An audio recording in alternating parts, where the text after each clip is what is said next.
Código de Procedimiento Civil de la República Dominicana. Primera parte. Procedimiento por ante los tribunales. Artículo único. En todas las leyes, resoluciones, decretos, reglamentos, ordenanzas, actos y formularios en que se diga alcalde, juez alcalde o alcalde comunal, se entenderá que se dice jueces de paz, y serán válidas las antiguas denominaciones como si fueran la denominación oficial del lugar desde el 10 de enero de 1947. En todas las leyes, resoluciones, decretos, reglamentos o documentos donde diga Distrito de Santo Domingo y Común se entenderá que se dice, respectivamente, Distrito Nacional y Municipio. Artículos 1 y 2 de la Ley 4381 del 10 de febrero de 1956. Libro 1. De los jueces de paz. Título primero. De la competencia de los jueces de paz y de las citaciones. Artículo 1. Los jueces de paz conocen todas las acciones puramente personales o mobiliarias en única instancia, tanto en materia civil como comercial, hasta concurrencia de la suma de 500 pesos, y cargo de apelación hasta el valor de 1,000 pesos. Párrafo 1. Conocen, sin apelación, hasta el valor de 500 pesos, y a cargo de apelación, hasta el monto que fija el límite de la jurisdicción de los tribunales de primera instancia, o sea hasta 20,000 pesos. 1. Sobre las contestaciones que surjan entre hoteleros o fondistas y huéspedes, y lo concerniente a gastos de posada y pérdida o avería de efectos depositados en el mesón o posada, y 2. Entre los viajeros y los conductores de cargas por agua y tierra, por demora, gastos de camino y pérdida o avería de efectos de los viajeros. Entre estos y los talabarteros, fabricantes de árganas y serens, por suministros, salarios y reparaciones de aperos y objetos destinados al viaje. Párrafo 2. Conocen sin apelación, hasta la suma de 3,000 pesos, y a cargo de apelación por cualquier cuantía a que se eleve la demanda, de las acciones sobre pago de alquileres o arrendamientos, de los desahucios. De las demandas sobre rescisión de contratos de arrendamientos fundadas únicamente en la falta de pago de los alquileres o arrendamientos, de los lanzamientos y desalojo de lugares, y de las demandas sobre validez y en nulidad de embargo de ajuar de casa, por el cobro de alquiler. Si el valor principal del contrato de arrendamiento consiste en frutos o géneros o prestación en naturaleza, estimable conforme al precio del mercado, el avalúo se hará por el valor del día de vencimiento de la obligación, si se trata del pago de arrendamiento. En los demás casos se practicará por el precio del mercado en el mes que precede a la demanda.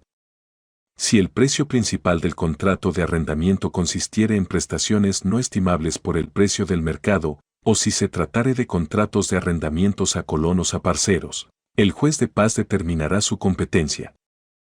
Previo avalúo por peritos. Cualquier recurso que pueda interponerse contra la sentencia de desahucio no será suspensivo de ejecución de la misma. Párrafo 3. Conocen, sin apelación, hasta el valor de 3,000 pesos, y a cargo de apelación, hasta 20,000 pesos. 1. De las indemnizaciones reclamadas por el inquilino o arrendatario, por interrupción del usufructo o dominio útil, procedente de un hecho del propietario. 2. De los deterioros y pérdidas en los casos previstos por los artículos 1732 y 1735 del Código Civil. No obstante, el juez de paz no conoce de las pérdidas causadas por incendio o inundación, sino entre los límites que establece el periodo capital del presente artículo. Párrafo 4. Conocen asimismo sin apelación, hasta la cuantía de 3,000 pesos, y a cargo de apelación, por cualquier suma a que ascienda la demanda. 1. De las acciones noxales o de daños causados en los campos, frutos y cosechas, ya sea por el hombre, ya por los animales, y de las relativas a la limpia de los árboles, cercas y al entretenimiento de zanjas o canales destinados al riego de las propiedades o al impulso de las fábricas industriales. Cuando no hubiere contradicción sobre los derechos de propiedad o de servidumbre. 2. Sobre las reparaciones locativas de las casas o predios rústicos colocados por la ley a cargo del inquilino. 3. Sobre las contestaciones relativas a los compromisos respectivos entre los jornaleros ajustados por día, mensual o anualmente, y aquellos que los hubieren empleado, entre los dueños y sirvientes o asalariados, entre los maestros de oficio y sus operarios o aprendices. 4. Sobre las contestaciones relativas a criaderas, sobre las acciones civiles por difamación verbal y por injurias públicas o no públicas, verbales o por escrito, que no sean por medio de la prensa, de las mismas acciones por riñas o vías de hechos, y todo ello cuando las partes ofendidas no hubieren intentado la vía represiva. Párrafo 5. Conocen, además, a cargo de apelación. 1. De las obras emprendidas durante el año de la demanda sobre el curso de las aguas que sirven de riego a las propiedades y al impulso de las fábricas industriales, o al abrevadero de los ganados y bestias en los lugares de crianza, sin perjuicio de las atribuciones de la autoridad administrativa. En los casos que determinen las leyes y reglamentos particulares sobre las denuncias de obra nueva, querellas, acciones en reintegranda y demás interdictos posesorios fundados en hechos igualmente cometidos dentro del año, de las acciones en delimitación y de las relativas a la distancia prescrita por la ley. Los reglamentos y la costumbre de los lugares para la siembra de árboles o colocación de empalizadas o cercas cuando no surja contradicción alguna sobre la propiedad o los títulos. De las acciones relativas a las construcciones y trabajos enunciados en el artículo 674 del Código Civil cuando la propiedad o el derecho de medianería de la pared no fueren contradichos. De las demandas sobre pensiones alimenticias, siempre que no excedan de la suma de 1,000 pesos anuales. Y únicamente cuando se intenten en virtud de los artículos 205, 206 y 207 del Código Civil. Párrafo 6. Conocen de toda demanda reconvencional o sobre compensación que por su naturaleza o cuantía estuvieren dentro de los límites de su competencia, aun cuando en los casos previstos por el artículo primero dichas demandas, unidas a la principal, excedan de la cantidad de 10,000 pesos. Conocen además, cualquiera que sea su importancia, de las demandas reconvencionales sobre daños y perjuicios basadas exclusivamente en la misma demanda principal. Párrafo 7. Cuando cada una de las demandas principales, reconvencionales o sobre compensación, estuviere dentro de los límites de la competencia del juez de paz en última instancia, decidir sin apelación. Si una de estas demandas no pudiere juzgarse sino a cargo de apelación, el juez de paz entonces no pronunciará sobre todas ellas sino a cargo de apelación.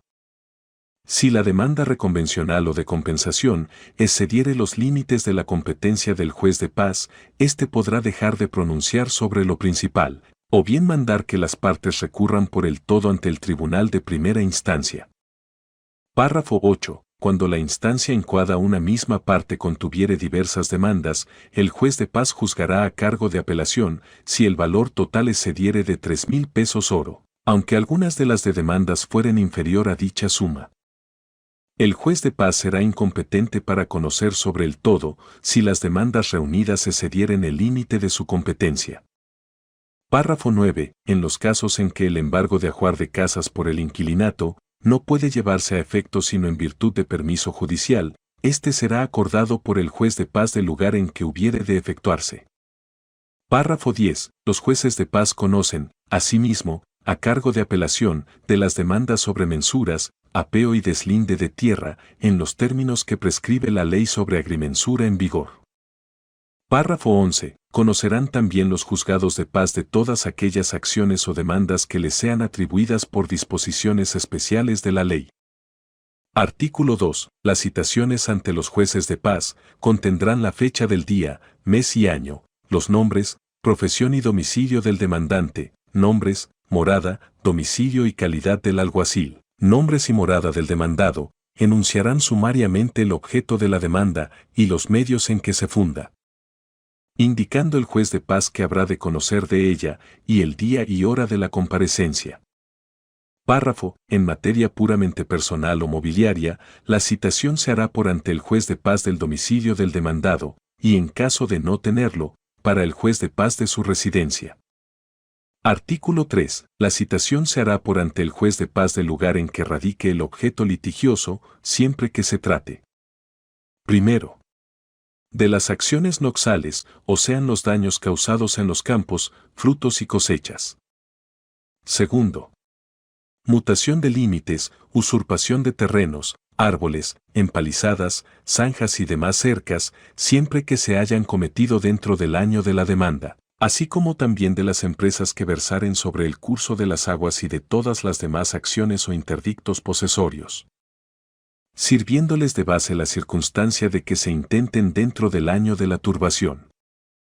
Tercero, de las reparaciones locativas. Cuarto, de las indemnizaciones que reclamare el arrendatario o inquilino interrumpido en el goce, siempre que no se le contradiga su derecho, y de los deterioros que alegare el propietario. Artículo 4. Toda citación será diligenciada por un alguacil del domicilio del demandado, debiendo dejarle copia de ella. En caso de no hallarse en su domicilio persona alguna a quien entregarla, se le dejará al síndico municipal en las cabeceras de municipios y al alcalde pedáneo en los campos, y el original será firmado sin costo por dichos funcionarios. Artículo 5. Entre el día de la citación y el de la comparecencia, mediará por lo menos un día, si la parte residiere a distancia de 30 kilómetros. En caso de inobservancia de dicho plazo, si el demandado no compareciere, el juez de paz ordenará que se le cite nuevamente, con cargo al demandante de las costas de la primera citación.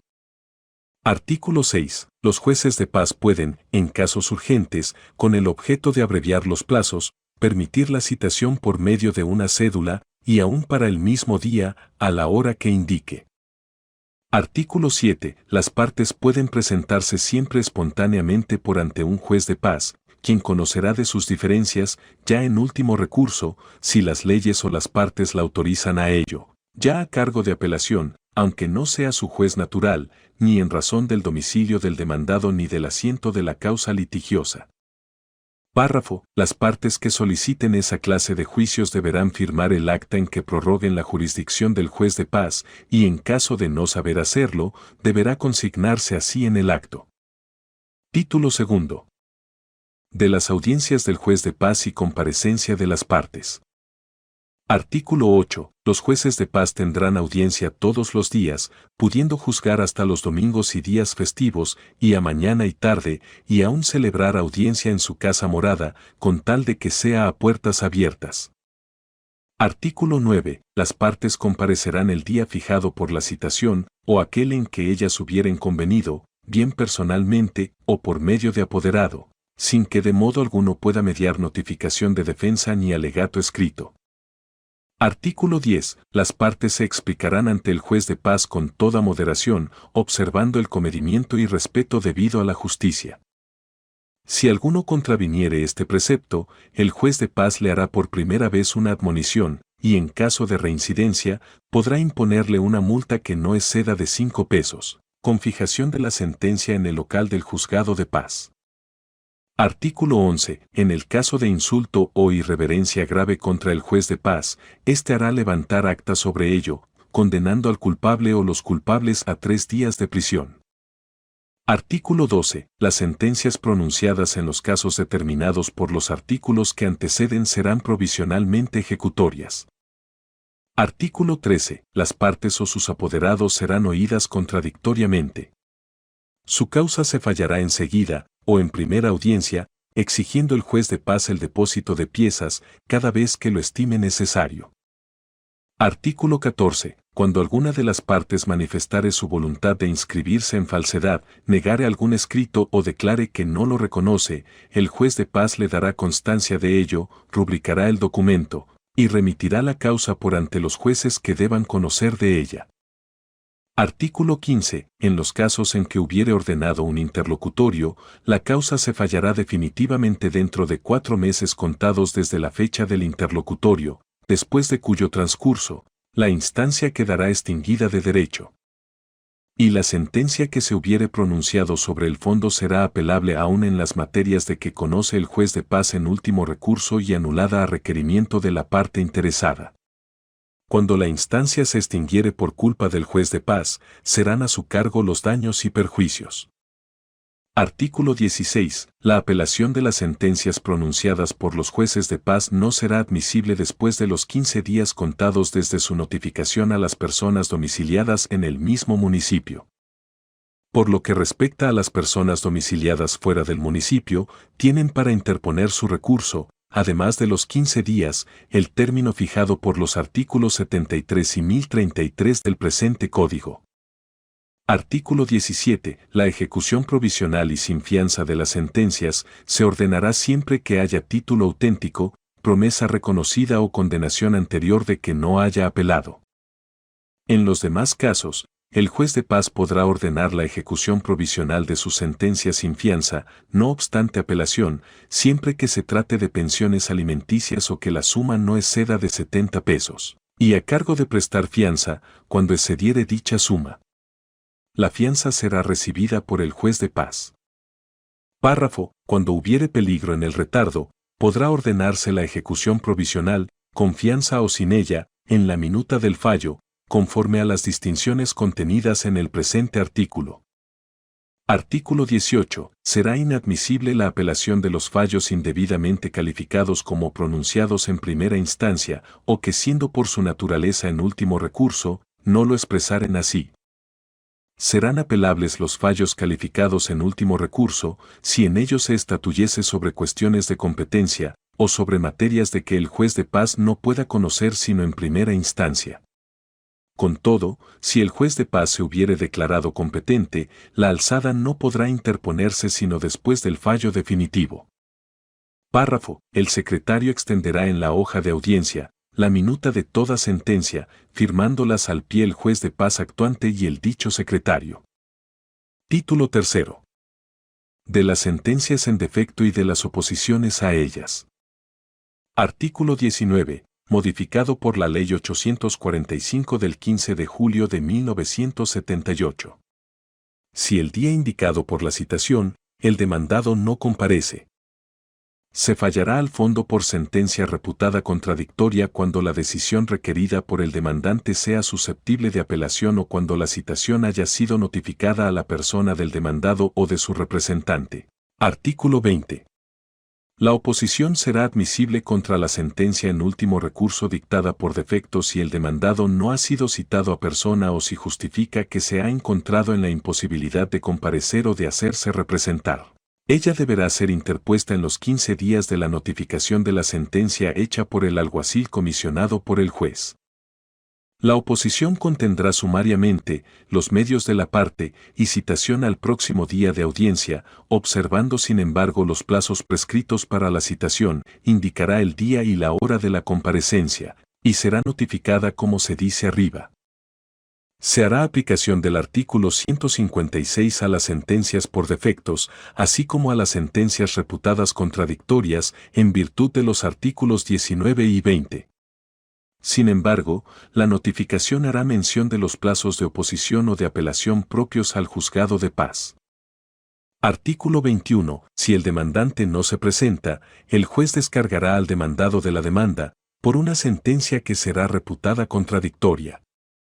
Artículo 22. La parte oponente que por segunda vez se dejare condenar en defecto, quedará inhábil para intentar nueva oposición. Título 4.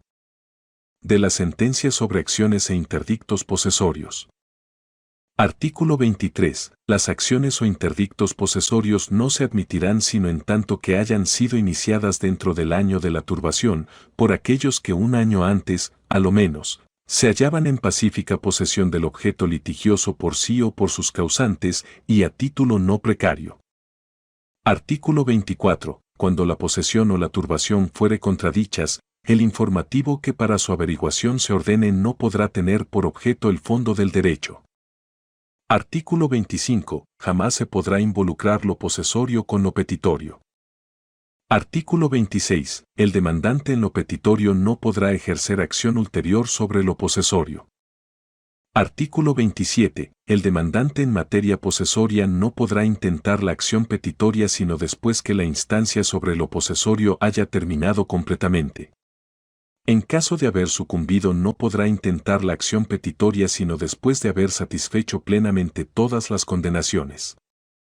No obstante, si la parte que las hubiere obtenido estuviese en retardo de hacerlas liquidar, el juez de lo petitorio podrá fijar un plazo para esa liquidación, después de cuyo vencimiento será admisible la acción petitoria.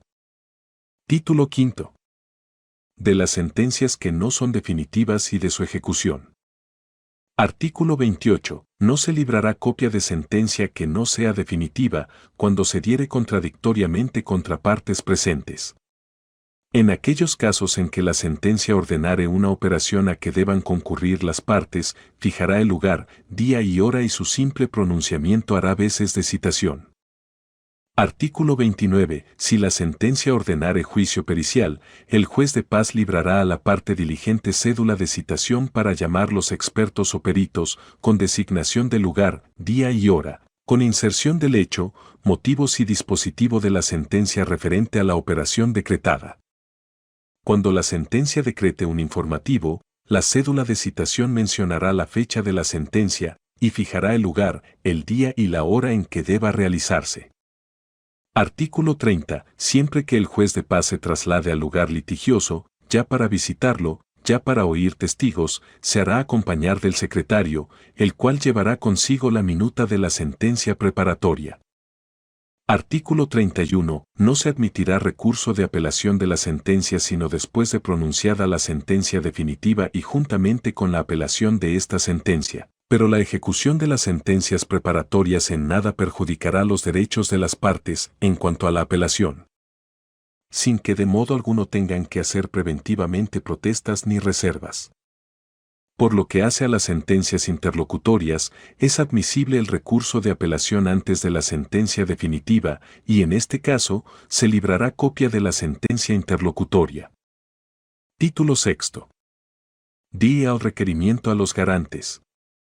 Artículo 32. Si el primer día de la comparecencia, el demandado pidiere que sea llamado su garante para sanearle en juicio, el juez de paz concederá plazo suficiente, atendida la distancia que mediare entre el juzgado de paz y el domicilio del garante, y la citación para éste será liberada o explicativa de las causas y los fundamentos de la acción, y sin que sea necesario notificarle la sentencia que le llama en garantía. Artículo 33. Si no hubiere solicitado el saneamiento el día de la primera comparecencia, o si la citación no se hizo en el plazo fijado, se procederá sin demora a la sentencia de la acción principal, sin perjuicio de estatuir separadamente sobre la demanda en garantía. Título séptimo. De los informativos. Artículo 34, 35, 36, 37, 38 y 40. Derogados y sustituidos por los artículos 73 al 100 de la Ley 834 del 15 de julio de 1978. El informativo. Disposiciones generales. Artículo 73. En toda materia y ante todas las jurisdicciones cuando el informativo es ordenado, la prueba contraria puede ser hecha por testigos sin que tenga ser ordenada. Artículo 74. Toda persona puede ser oída como testigo, a excepción de las afectadas por una incapacidad para prestar testimonio en justicia. Las personas que no pueden prestar testimonio pueden no obstante ser oídas en las mismas condiciones, pero sin prestar juramento. Sin embargo, los descendientes no podrán jamás ser oídos sobre los agravios invocados por los esposos en apoyo de una demanda de divorcio. Artículo 75. Está obligado a declarar cualquiera que a tales fines sea legalmente requerido. Podrán ser dispensados de declarar las personas que justifiquen un motivo legítimo. Podrán también negarse los parientes o afines en línea directa de una de las partes o su cónyuge, aun cuando esté divorciado. Artículo 76. Los testigos que no comparezcan pueden ser citados a sus expensas si su audición es considerada necesaria. Los testigos no comparecientes y los que sin motivo legítimo se nieguen a declarar o a prestar juramento, podrán ser condenados a una multa civil de 10 a 100 pesos. Si el testigo justifica que no ha podido presentarse el día fijado, podrá ser descargado de la multa y de los gastos de citación. Artículo 77. El juez oirá a los testigos en su declaración separadamente y en el orden que él determine. Los testigos serán oídos en presencia de las partes o en su ausencia si han sido regularmente emplazados. Excepcionalmente, el juez puede, Si las circunstancias lo exigen, invitar a una parte a retirarse bajo reserva del derecho para ésta de tomar inmediatamente conocimiento de las declaraciones de los testigos oídos fuera de su presencia. El juez puede, si hay riesgo de que desaparezca la prueba, proceder sin plazo a la audición de un testigo después de haber, si es posible, emplazado a las partes. Artículo 78. El informativo tendrá lugar en presencia de los defensores de todas las partes o en su ausencia si han sido citados. Artículo 79. Los testigos declararán sus apellidos, nombres, cédula personal, fecha y lugar de nacimiento, su domicilio, residencia y profesión, así como, si hubiere lugar, su vínculo de parentesco o de afinidad con las partes, de subordinación con respecto a ellas, de colaboración o de comunidad de intereses con las mismas. Artículo 80. Las personas que sean oídas en calidad de testigos, prestarán juramento de decir la verdad. El juez les advertirá que incurrirán en las penas de multa y prisión en caso de falso testimonio. Las personas que sean oídas sin prestar juramento serán informadas de su obligación de decir la verdad. Artículo 81. Los testigos no podrán leer ningún proyecto, borrador o apunte. Artículo 82. El juez puede oír o interrogar a los testigos sobre todos los hechos para los cuales la ley admite la prueba, aunque estos hechos no estén indicados en la decisión que ordene el informativo. Artículo 83. Las partes no deben interrumpir, interpelar ni tratar de influenciar a los testigos que declaren, como tampoco dirigirse directamente a ellos, a pena de exclusión. El juez hará, si lo estima necesario, las preguntas que las partes le sometan después de la interrogación del testigo. Artículo 84. El juez puede oír de nuevo a los testigos, confrontarlos entre sí o con las partes, si fuere necesario procederá a la audición en presencia de un técnico. Artículo 85. A menos que les haya sido permitido o requerido a retirarse después de haber declarado, los testigos permanecerán a disposición del juez hasta la clausura del informativo o de los debates. Podrán hasta ese momento hacer adiciones o cambios a sus declaraciones. Artículo 86. Si un testigo justifica que está en la imposibilidad de comparecer el día indicado, el juez puede acordarle un plazo o trasladarse para recibir su declaración. Artículo 87. El juez que realiza el informativo, puede de oficio o a requerimiento de las partes, convocar u oír cualquier personal cuya audición le parezca útil al esclarecimiento de la verdad. Artículo 88. Las declaraciones serán consignadas en un acta. Sin embargo, si ellas son recibidas en el curso de los debates, solamente se hará mención en la sentencia del nombre de las personas oídas y del resultado de sus declaraciones cuando el asunto deba ser juzgado inmediatamente en última instancia. Artículo 89. El acta debe hacer mención de la presencia o ausencia de las partes, de sus apellidos, nombres, cédula personal, fecha y lugar de nacimiento, domicilio, residencia y profesión de las personas oídas, así como, si hubiere lugar, del juramento prestado por ellas y de sus declaraciones relativas a su vínculo de parentesco o de afinidad con las partes, de subordinación con respecto a ellas, de colaboración o de comunidad de intereses con estas. Cada persona oída firmará el acta de su declaración, después de leída, o la certificará como conforme a sus declaraciones, en cuyo caso se hará mención de esta en el acta. Llegado el caso se indicará la negativa o imposibilidad de firmarla o certificarla conforme. El juez puede consignar en el acta sus comprobaciones relativas al comportamiento del testigo durante su audición.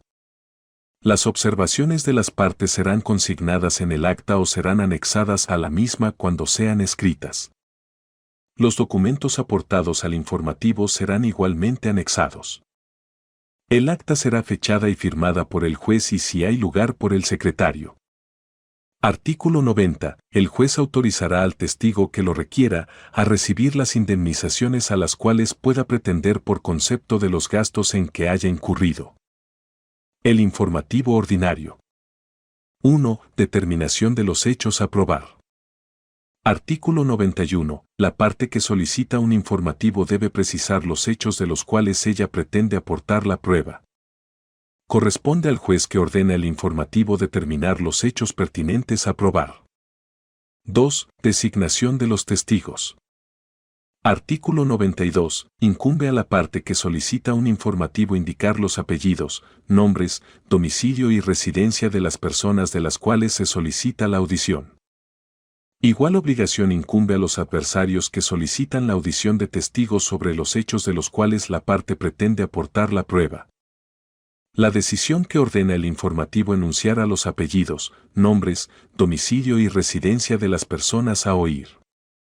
Artículo 93. Si las partes están en la imposibilidad de indicar al inicio las personas a ser oídas, el juez puede sin embargo autorizarlas ya sea a presentarse sin otras formalidades en el informativo con los testigos que ellas deseen hacer oír, ya sea informando al secretario del tribunal, dentro del plazo que él fije, los apellidos, nombres, domicilio y residencia de las personas de las cuales se solicita la audición. Cuando el informativo sea ordenado de oficio, el juez, si no puede indicar en su decisión los nombres y apellidos de los testigos a oír, requerirá a las partes que procedan en la forma señalada en el párrafo precedente. 3. Determinación del modo y del calendario del informativo. Artículo 94. Cuando la prueba testimonial sea ordenada por un tribunal unipersonal se celebrará ante el mismo juez o, en caso de necesidad, ante cualquier otro juez comisionado.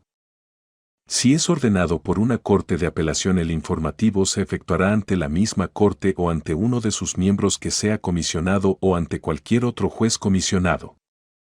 Artículo 95. Cuando el informativo tenga lugar ante el juez que lo ordenó o ante uno de los miembros de la corte de apelación que lo haya dispuesto, la decisión indicará el día, hora y lugar en que se procederá al informativo. Artículo 96. Si el juez comisionado por la Corte de Apelación no es uno de sus miembros, la decisión que ordene el informativo puede limitarse a indicar el plazo en el cual debe procederse al mismo. En caso de comisión a otra jurisdicción, la decisión precisará el plazo en el cual deberá procederse al informativo. Este plazo podrá ser prorrogado por el presidente de la jurisdicción comisionada, quien informará de ello al juez o Corte de Apelación que haya ordenado el informativo. 4. Convocatoria de los testigos. Artículo 97. Los testigos serán convocados por el secretario del tribunal por lo menos 8 días antes de la fecha del informativo. Artículo 98. Las convocatorias mencionarán los apellidos y nombres de las partes y reproducirán las disposiciones de los primeros párrafos del artículo 76. Artículo 99. Las partes serán informadas por el secretario de la fecha del informativo, verbalmente o por simple carta o telegrama. El informativo inmediato. Artículo 100. El juez podrá, en la audiencia o en su despacho, así como en cualquier lugar, en ocasión de la ejecución de una medida de instrucción, oír inmediatamente a las personas cuya audición le parezca útil al esclarecimiento de la verdad. Título 8. De las visitas de lugares contenciosos y de los justiprecios. Artículo 41. Siempre que se trate de comprobar el estado de los lugares o de justipreciar el valor de las indemnizaciones y reparaciones solicitadas, el juez de paz decretará su visita personal del lugar litigioso a presencia de las partes. Artículo 42. Si el objeto de la visita o del justiprecio exigiere conocimientos extraños al juez de paz, ordenará que los peritos que nombrará por su mismo auto le acompañen a la visita y den su parecer, siéndole facultativo fallar sobre el mismo lugar sin ausentarse. En los casos sujetos a apelación, el secretario redactará un acta de visita, consignando el juramento prestado por los peritos. El juez de paz, su secretario y los peritos firmarán el acta. Si estos no saben o no pueden firmar, se hará mención de ello en la misma. Artículo 43. En los asuntos no sujetos a apelación es innecesaria el acta aludida, si bien la sentencia contendrá los nombres de los peritos, la prestación de su juramento y el resultado de su parecer. Título 9. De la recusación de los jueces de paz. Artículo 44. Se podrá recusar a los jueces de paz en los casos siguientes. Primero, cuando tengan interés personal en la contestación o litis. Segundo, cuando sean parientes o aliados de cualquiera de las partes hasta el grado de primo hermano inclusive. Tercero, si dentro del año que precedió a la recusación ha mediado proceso criminal entre ellos y una de las partes, o su cónyuge o sus parientes y afines en línea directa. Cuarto, si hubiere pleito civil entre ellos y una de las partes o su cónyuge. Quinto, siempre que hubieren dado opinión por escrito sobre el asunto de que se trata. Artículo 45. La parte que quisiere recusar a un juez de paz tendrá que formular su recusación apoyada en los motivos que para ello tuviere, haciéndola notificar por medio de cualquier alguacil, en la persona del secretario del juzgado de paz, quien visará el original del acto. Tanto el original como la copia irán firmados por la parte o su apoderado especial, y la copia depositada en secretaría será comunicada inmediatamente al juez de paz por el secretario. Artículo 46. El juez de paz está obligado a consignar al pie del acto, y dentro de 2 días, su respuesta, bien accediendo a la recusación, bien su negativa de abstenerse del conocimiento del negocio, con su refutación a los medios de la recusación. Artículo 47. Dentro de los 3 días siguientes a la respuesta del juez de paz, negándose a abstenerse del conocimiento, o en vista de su silencio, el secretario, a instancia de la parte más diligente, remitirá al fiscal del Tribunal de Primera Instancia del Distrito una copia del acto de recusación del juez de paz con su refutación. Si la hubiere. Esta recusación se juzgará en dicho tribunal en último recurso, y dentro de la 8ª, oído el dictamen del fiscal y sin citación de parte. Fin del primer libro del Código de Procedimiento Civil de la República Dominicana. Muchas gracias por tu visita. Por favor suscríbete a nuestro canal, Balanza Legal, comenta, comparte y dale like.